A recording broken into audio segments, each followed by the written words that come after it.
Hello, everyone. I'm Ramika Vincent Leary, and welcome to this special edition of In Studio. So, what do you get when you cross paths with a critically acclaimed Hollywood actor, producer, director, and author? The answer is the one and only Bill Duke.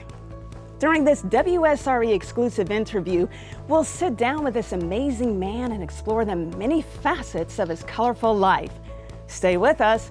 We'll have more right after this.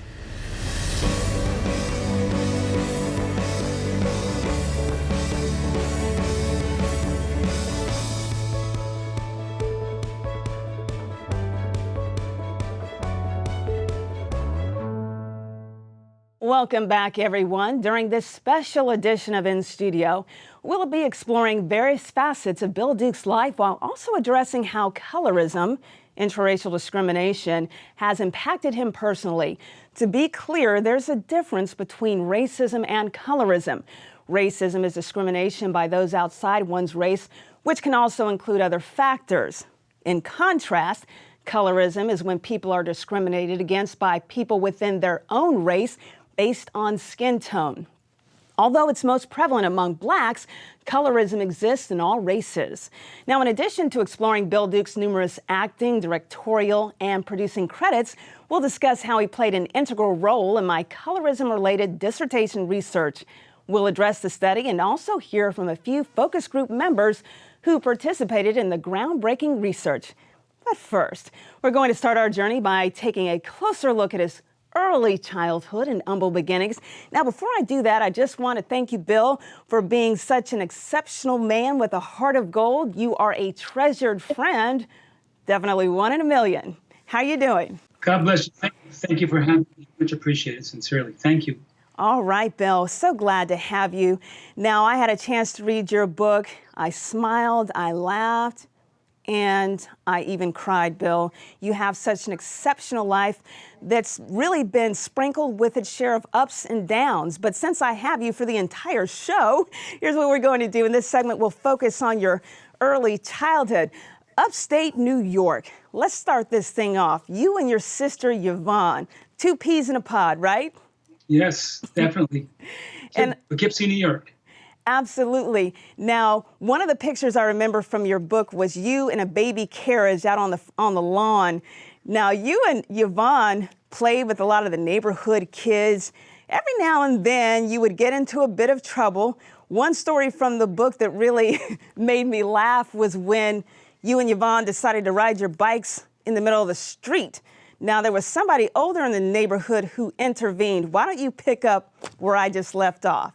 Well, in those days, everybody looked out for each other in the neighborhood. And my father had told my sister and I never to ride our bikes on the street because of traffic, but on the side of the street or sidewalk.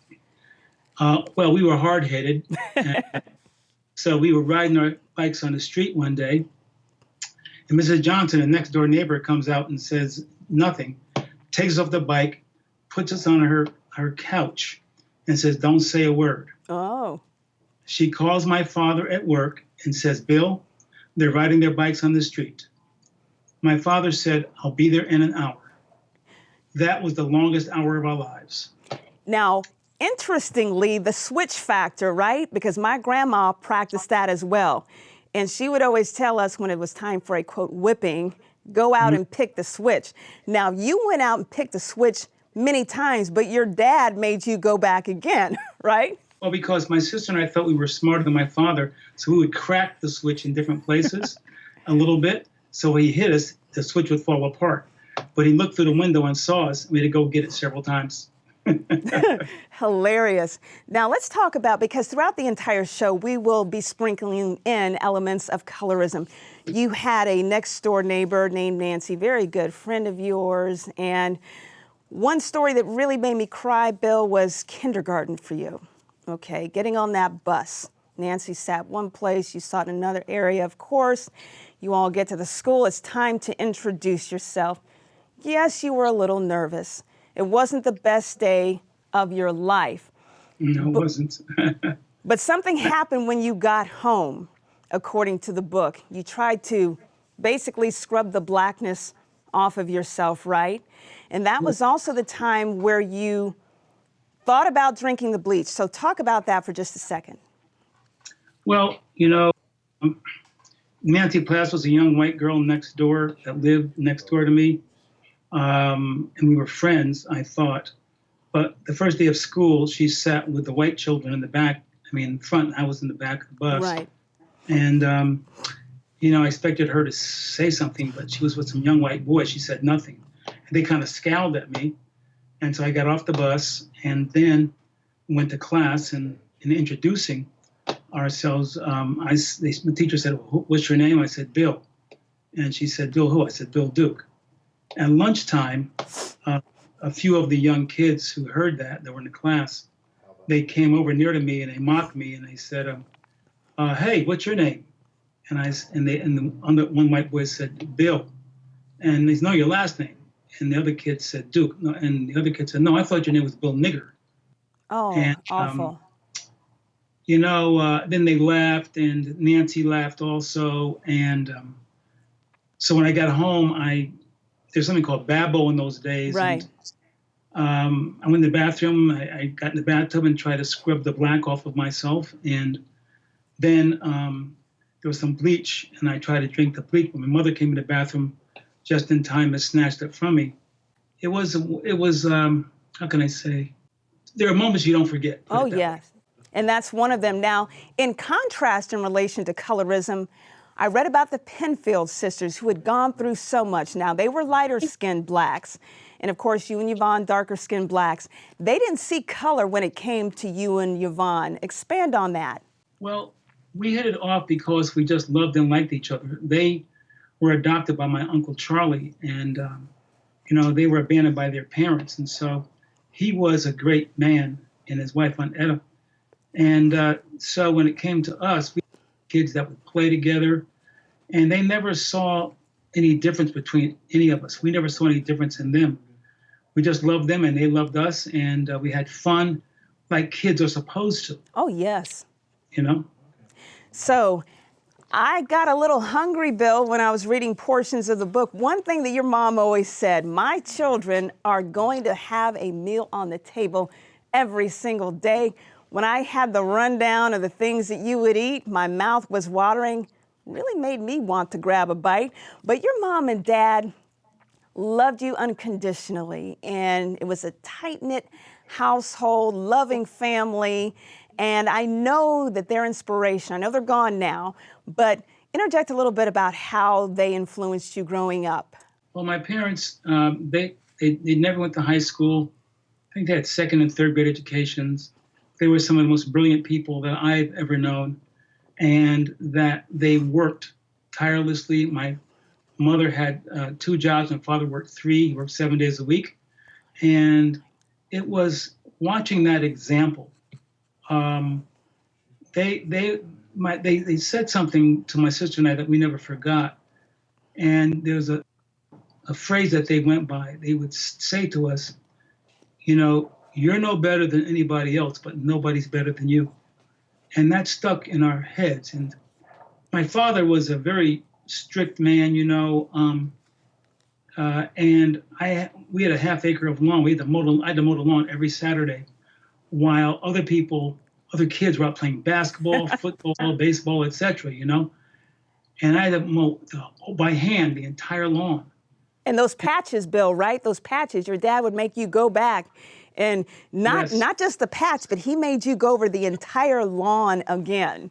If I missed one spot, I had to do the entire lawn again. And I just hated, I was so angry with him because, they were out playing. And I said to him one day, I said, the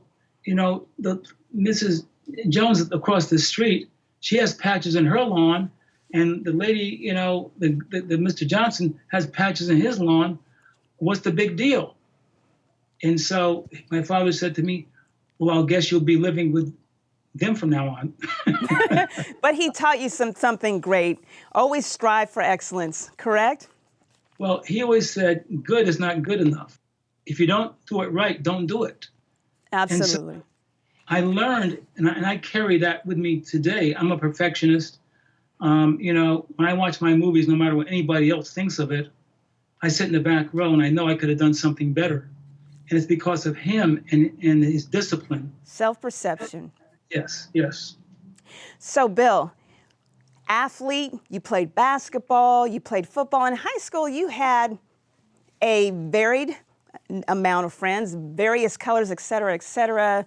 You had some friends in the band as well, but your high school English teacher did something with your poetry that really changed your life, submitting your poems for a contest and the fact that you came out a winner. How did that impact you? Well, it's hard to explain. You know, I was, to be honest, a racist. As I think you saw in the book, Yes.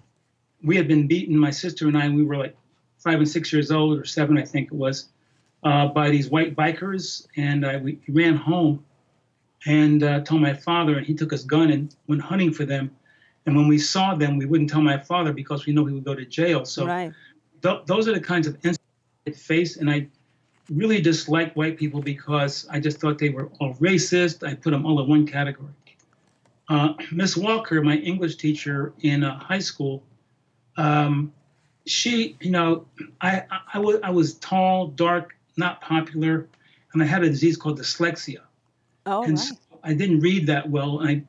I speak very well, so I was to write in a journal all the time. And I used to write my journal in her class.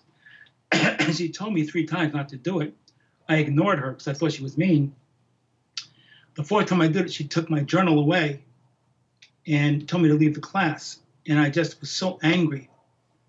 The end of that school year, the next semester, the last day of the class, I'm sitting there just screaming at her, you know, and I'm getting ready to leave the class. And she says, "Duke, wait a minute." I said, "Miss Walker," she says, "sit down and wait." Other kids leave the class. She goes in her desk and she pulls out 2 books. One, my journal. She gave it back to me. And then she pulled out another book. She said, "Look at it." It was a book from the National Poetry Contest. She had submitted 2 of my poems, and I got a recognition. That was very confusing because she was white. I didn't know how to deal with that because I didn't That know what was to love. say.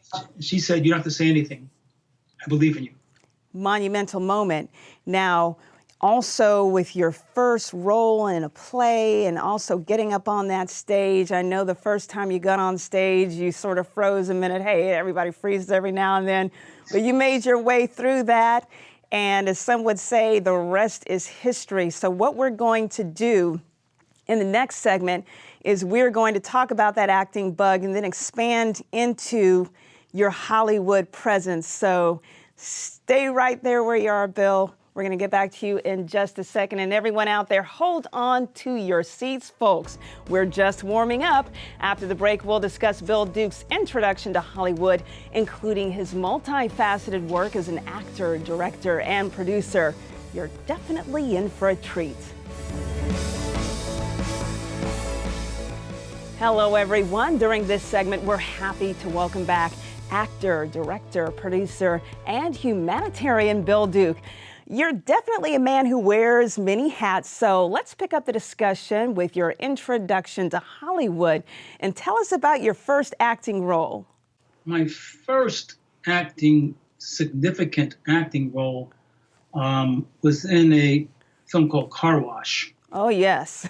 It was directed by the great Michael Schultz, who's still doing great things.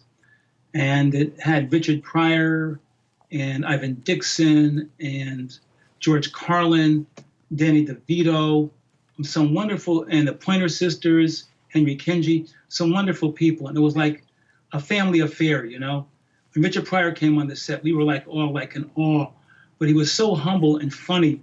He made us laugh all the time, and it was a wonderful experience. It introduced me to Hollywood to a certain extent. So that was my first really big film, was Car Wash. Now, here's the thing. So you went on a tour. The cast went on a tour across the country. And I will tell you, my dad is a U.S. Navy man. He gathered up the neighborhood kids. We basically rented out the theater, okay, to see Car Wash. It was all the buzz, the talk of the town. The soundtrack was just impeccable. And recently, about 2 months ago, I happened to be on a network and I saw it again. I said, oh, yeah. It never goes out of style. Now let's move on to Arnold Schwarzenegger and Predator Mac, right? Yes, Mac. We were in the jungles of Puerto Vallarta and Palenque for a long time. Weather sometimes above 100 degrees. And, the first 2 weeks we were there, around the catering tent, the caterer had put netting Oh, to keep the bugs out. But when we looked in our food, there were bugs in the food. And we used to tell them, take this crap back. We're not eating the bugs in it. But there was no more food. So by the end of the second week, the bugs were called protein. now, Bill, interesting thing. So Arnold's trainer was named Sven, would run 5 miles a day, then go to the workout room and say, hey, Bill, why don't you join us? Now, I know that you did it for a little while. And then you were teased in some respects because everyone else pretty much had gotten sick and you hadn't. But I read in the book where the filtration system at the hotel went awry and then you finally got sick. And that wasn't the best time, was it? Well, they laughed at me because, I at that time was a total vegetarian, basically. And they thought I was so weird. And I didn't get sick.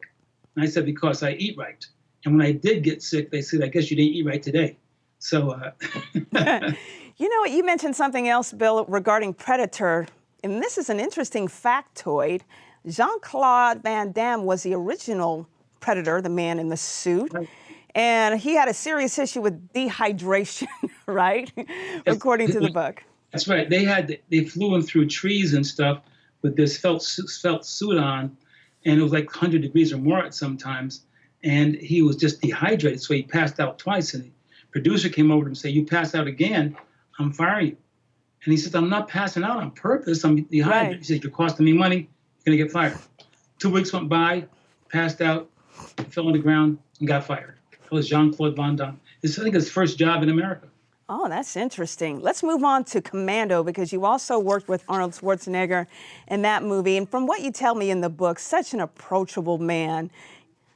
He is so nice. You enjoyed the relationship, and the fact that you had this opportunity to work with him with both of these projects was amazing, right? Yeah, he was one of the biggest stars in the world at that time. And he embraced me and other actors. And he was like, when you work with, it was like working with family, because he had an ego. He came prepared. He expected us to come prepared. And it was like, he joked, had fun. As you know, filmmaking is a rough business. I mean, you're there for 12, 14 hours, whatever, per day. But to have someone to create an environment that's comfortable and welcoming, it was wonderful. It was really, really one of the great experiences I've had. Now let's talk about you and Richard Gere in American Gigolo. Now your character, Leon, in that movie, I've got to tell you, Bill, I saw the movie and I was so scared of you. When I saw your character, I said, oh, he just seems so mean. But that was your character. So talk about Leon for a moment, okay? Well, Leon, was basically, he's like a bisexual pimp. In other words, he pimped everybody and everything. The only thing that Leon loved was money. And Richard Gere thought that was his buddy, but to Leon, that was his hoe. Exactly. And when mistakes were made in the end, that's when the true side of Mike came out. But working with Richard, who is a consummate professional, comes prepared, sometimes stays in character too, was a great thing. I mean, he was gracious. I mean, I've been very fortunate to work with talented people that are good people also. Now, Mel Gibson, I know you enjoyed working with him, didn't you? Mel is, I know he's gone through a lot, but Mel is one of the funniest people I've ever met. Always jokes, always coming to the set with humor, and smart, talented, and I think a really good actor and director. I mean, he's directed some great stuff. So when we were together and working together, hospitable, as I said, I've been very fortunate to work with people that are good people and great actors and great talent. And I prefer that because it's painful enough just to do it with good people. But when you have people who are filled with ego or whatever it is, it really makes it very difficult. So I was very fortunate. It's amazing. We're going to get through several other things. So let's talk about Menace to Society, X-Men: The Last Stand, and your recent release through Netflix, High Flying Bird. So listen, you've done so much. X-Men: The Last Stand, you talked about working with the green screen for the first time. How was that? It was a very challenging experience because you're talking to a screen as though there's something or somebody that you're talking to, but you're hearing what the person is saying. It's being read to you or whatever, but they put the person on the screen later on. Right. And so I'd never done that before. So it was a learning experience for me. Absolutely. Now, High Flying Bird, most recent release. How did you enjoy working with that cast of characters? I love basketball, by the way. That's my favorite sport, so I was all in. Well, I've been very fortunate recently. 3 films that I loved, Mandy with Nicolas Cage. Right. And I'm on the series now called Black Lightning. And then High Flying Bird, Stephen Side. It's the second time I've worked with Stephen. The first time I worked was on a film called The Limey. Okay. Many years ago. And then he asked me to do High Flying Bird. And High Flying Bird, it's like, I call it edutainment. Yes. He talks about the politics and the business of basketball and how young guys come that have never had anything, they get all this money, and what do they do with it? And what are Absolutely. the rules that they must follow in terms of survival? The thing that was fascinating about the film was the entire film was shot with 5 iPhones. Really? A feature film. Okay. And he shot it, and Steven shot it in 2 weeks. Amazing. When they did the dolly shots, they rolled them around in a wheelchair. Innovative. Like that. Is that amazing? Oh, it is. It is. Now, we must talk about your directorial ventures. Now, A Rage in Harlem, Deep Cover, and Sister Act 2, Back in the Habit are just a few, but with Hoodlum, you are on a very stringent time constraint, especially near the end of that film. And there was a part of the book where you mentioned somebody burst out in laughter, and everyone wound up laughing for about 15 minutes. Do you want to talk about that for a second? Well, we were shot in Chicago. We had to be finished at a certain time. The film, if you see it, major scenes I had to direct and, et cetera, et cetera, et cetera. And one day near the end of filming, we worked, I think it was 20 hours. Yes. And everybody was totally exhausted. But we just kept moving and going. And somebody, I think they were just hysterical. They were so tired, just started laughing a little bit. And then another person started giggling. And the next thing you know, we are rolling on the floor, laughing out of exhaustion for like 10 or 15 minutes. It was a chain reaction. It was a chain reaction. We couldn't stop. But we were snorting and you just can't. It was crazy. It was crazy, but it was family also. Let's move on to television, okay?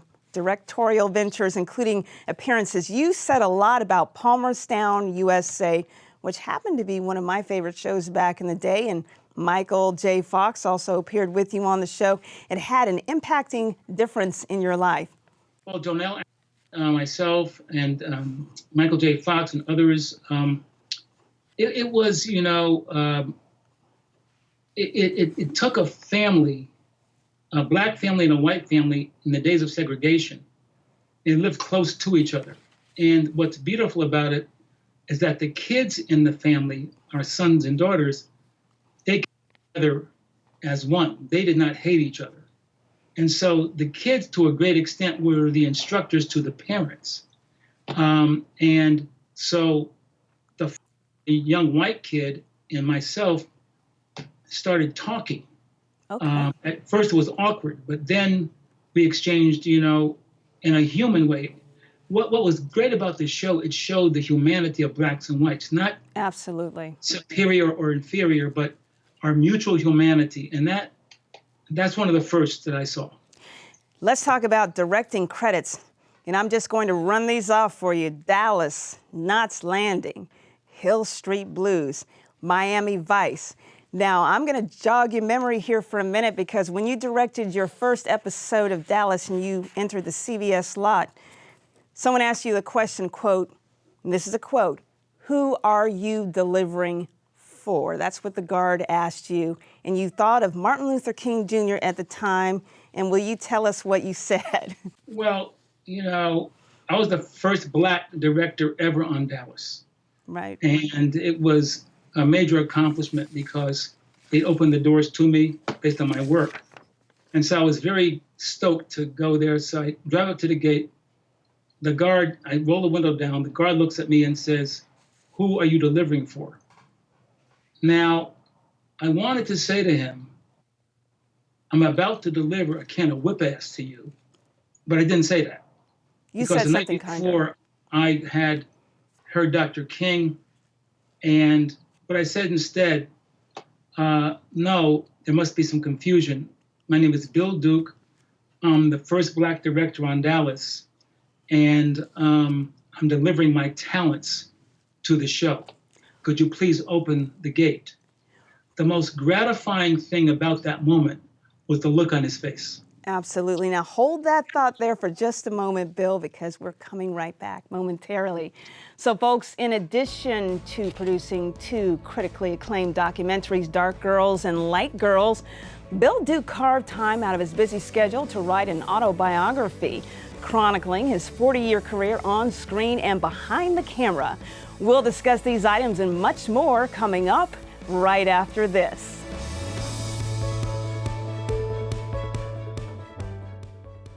We're back with Bill Duke. During this segment, we have so much to explore, and we'll begin with the two critically acclaimed documentaries he produced that pertain to colorism, Dark Girls and Light Girls. First, Bill, who inspired Dark Girls? Did your sister Yvonne have any inspiration for this? I think my sister was the major inspiration for this, and other friends of mine, but my sister basically seeing what she went through as a young girl, teased and tortured because of the color of her skin. Just ugly things.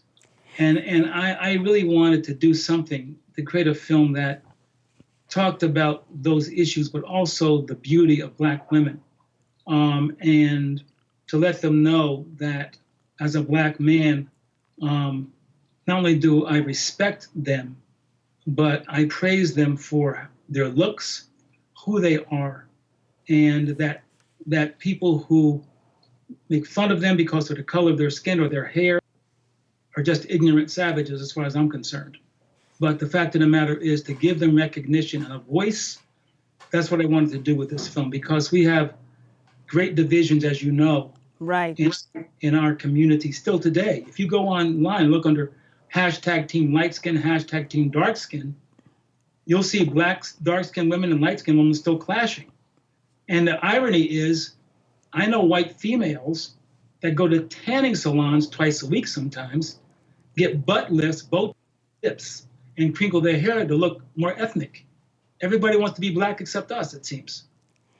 Salient point, Bill. Now let's transition into Light Girls.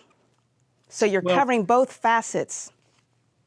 Yes. Well, what inspired me for Light Girls is, when I did Dark Girls, I wanted to do Light Girls, but what really got me moving was a friend of mine who told me, she's light complected, that she loved Dark Girls, but her story has never been told. And she said that she used to go, in junior high school, into the bathroom, to go to the bathroom. She came out to wash her hands. The dark-skinned girls take her to the floor and say, "Oh, you think that straight hair is pretty, huh? You think you're better than us?" They would literally pull her hair out by the roots. Oh. And her skull would bleed. Awful. You know what I'm saying? Yes. So I knew that story had to be told also. Absolutely, Bill. Now, let's talk about your experiences as a black man, an actor, your early days in Hollywood. Now, we know that colorism exists in all races, and sometimes we can be typecast or stereotyped, and I read many examples in your book, some of which I actually used for my dissertation work through my own research.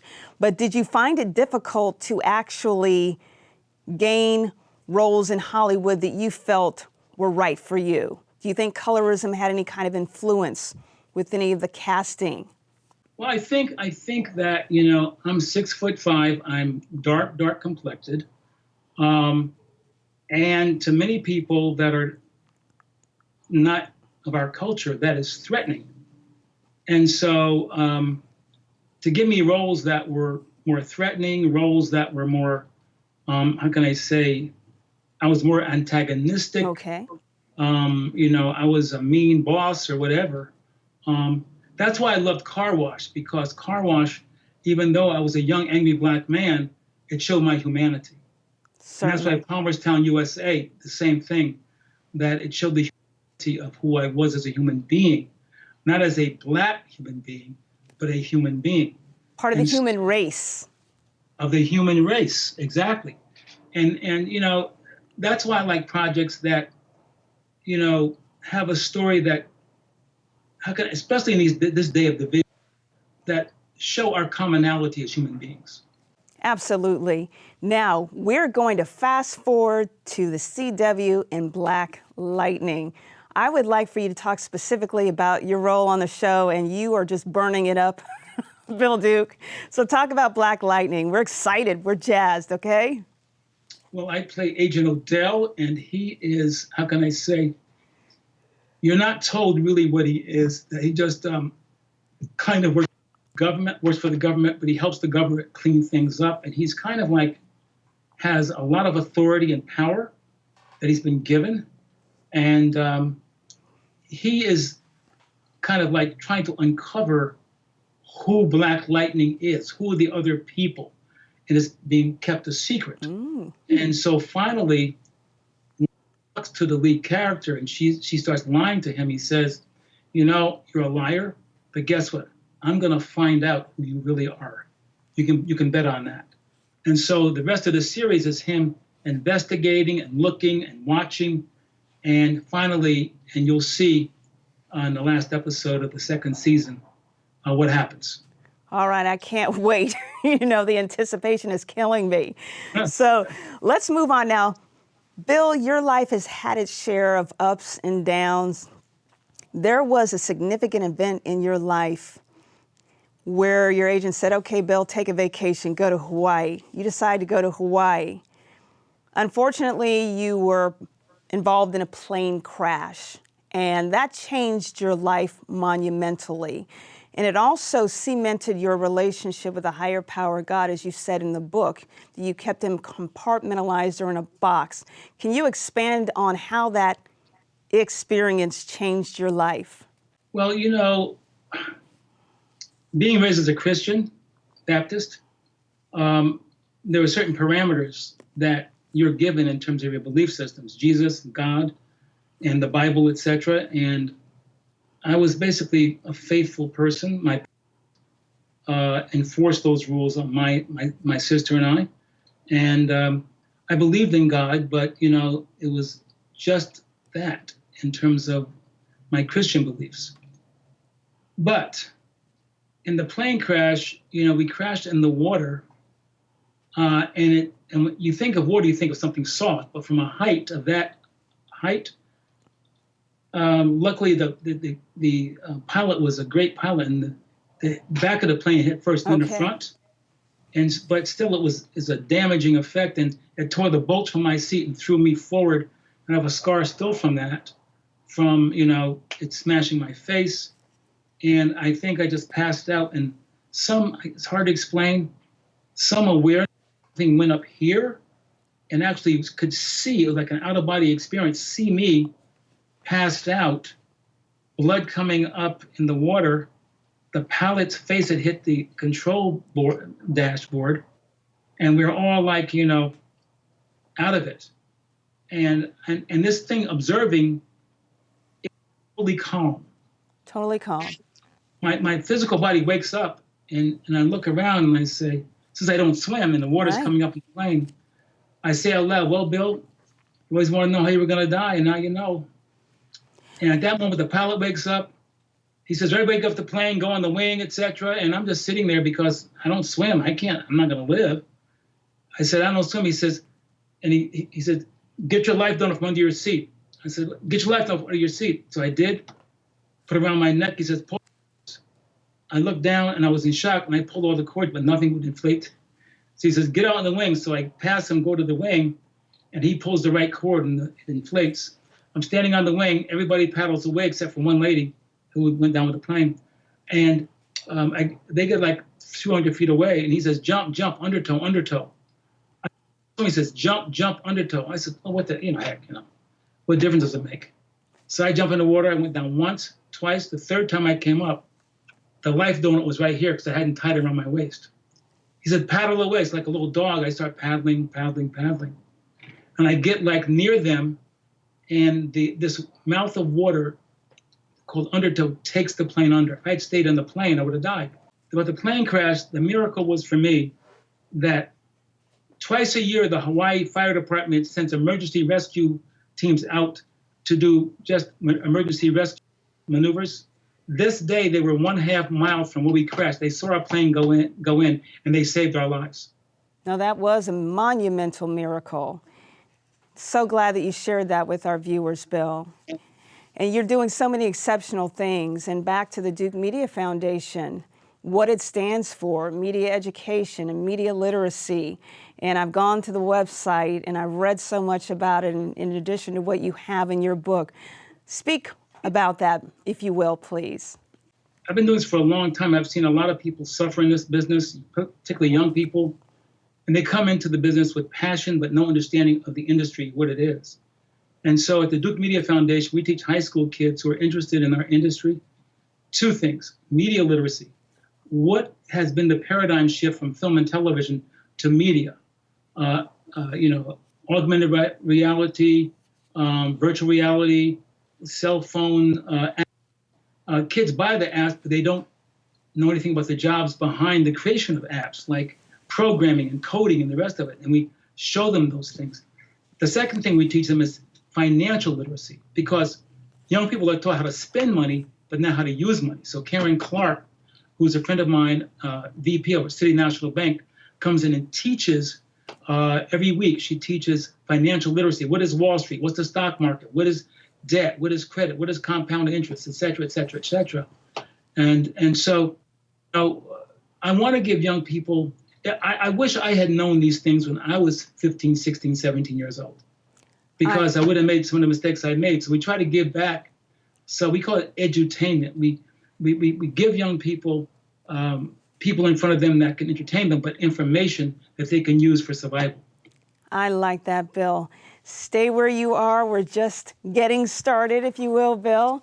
Now, folks, to find out more about the Duke Media Foundation, log on to the website you see right here on the screen, dukemediafoundation.org. And for details regarding his autobiography, log on to 40yearsofbillduke.com. Stay with us. We have more with this amazing man coming up next. Welcome back, folks. I'm so humbled to share that Bill Duke played an integral role in my colorism-related dissertation work. During this segment, some of the focus group participants who contributed to this groundbreaking and award-winning research are joining us now. Using their study-related pseudonyms, I'm happy to welcome Nancy Gribble, Mimi Rivera, and Jose Cuevo. First, I'll give you a brief overview of the study entitled Colorism in Media Content, a qualitative study focusing on film and perception. Then the participants will be able to interact with Bill Duke, sharing their colorism-related experiences while also asking him questions. Now, as you all know, through focus group research, I mentioned Bill Duke a lot, his documentaries, Dark Girls and Light Girls. But in the midst of our focus group research, we discovered colorism and perception as it pertains to film, right? And the artifact that we used was a 1959 version of the movie Imitation of Life, starring Lana Turner and Juanita Moore.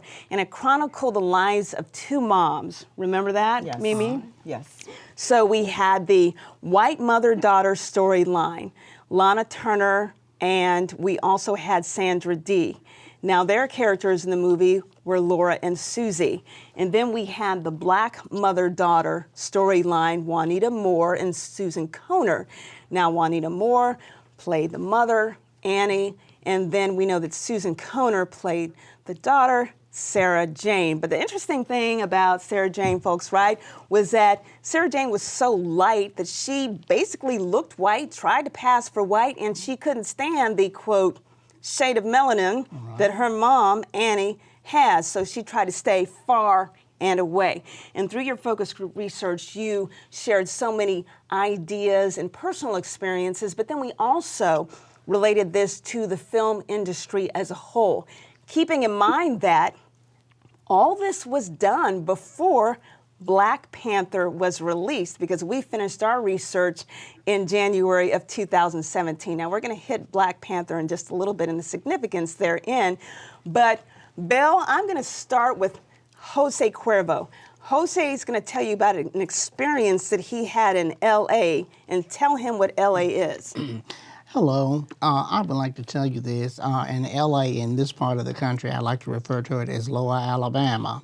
And I don't know whether you've ever been south or not, but my granddaughter, who is is a Caucasian, this child loved riding on my shoulders. She felt that her first couple of years of life, that I was her mode of transportation. So we were in this restaurant. She was holding onto my ears, sitting on my shoulders. And this lady approached me by saying, "Where did you steal this child from?" And I looked at her like, "What are you talking about? This is my granddaughter." "Oh, no, that can't be your granddaughter. You're black and she's white." And I'm going like, okay. So, and how does that relate to the price of tea in China? All right. Wow. Tell us. Have you ever faced anything similar to that? I think we face it, something like that, almost every day, still, unfortunately, till this day. One of my interns, this is not long ago, light-skinned black man, was walking across the Target parking lot to get batteries for his camera. A police car swoops up in front of him and said, "Put your hands on the hood." He said, "For what? What'd I do?" He said, "Put your hands on the hood." They frisked him. They turned him around and they said, "What are you doing here?" He said, "I'm going to Target for a battery for my camera." And they asked him, they said, "Why are you walking so hostile?" He said, "What do you mean? That's the way I walk." They said, "You're walking too hostile. Cut the hostile walk out." They let him go. Thank you, Bill. That is pretty interesting, isn't it, Mimi? Now, Mimi, you've had your share of experiences as well. I want you to share one of yours with Bill and get his reaction.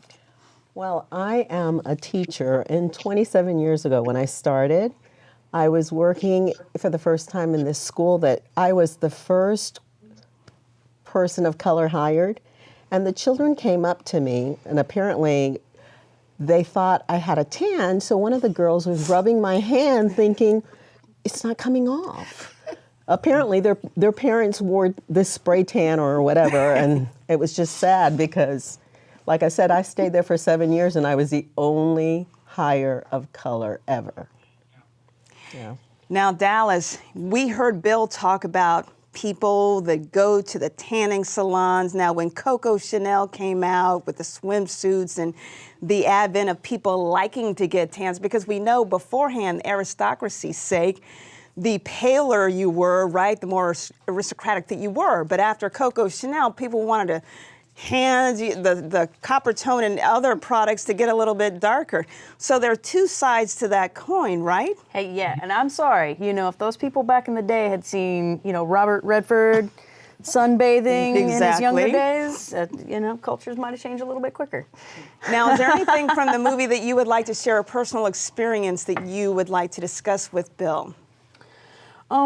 Sure. I mean, I do not, unfortunately, have anything to pull on from my life experiences because I've been lucky enough to, have been raised in a certain way where I didn't experience any colorism, and also the fact that I'm white. Right. But then from the movie, something that really carried with me, afterwards, long after that, I had seen it, was the end of the movie. You see, Annie's funeral scene. Yes. And I really took away from the fact that during the movie, all we ever see Annie do is, do the housework and just tend to daily routine, and you don't see her extracurricular activities. And so to see such a powerful gathering, there were so many people there, implies that during the times that we don't see her in the movie, she's going about her life, and she's impacting all of these people. Now, she had to have had a powerful character to make such a difference in so many people's lives. And that's something that could have been innate to her because of who she was as a person. It could have been something that she worked at. But regardless of that, Sarah Jane does not have that trait. She feels embattled with, her heritage and, the fact that she's Black. And it affects her, and she doesn't understand that in being biracial, she has a very unique position, and she holds it against herself. And she doesn't see it as an opportunity to impact as many lives as her mother did. And especially at such a pivotal time, during which the movie takes place, she had a very powerful vantage point, but because of her perception of herself, she didn't see it that way. And so for that, Mr. Duke, has there ever been, a point in your life where, your self-perception got the better of you? Is that something that you've ever had to battle with? Is it something that you've ever helped anybody else with? Well, it's a good question. I still battle with it. If a lot of people know who I am, but a lot of people don't. If I get on certain elevators and I'm alone with, say, a lady that's not my race, many times there is a backing up into the corner and clutching of bags.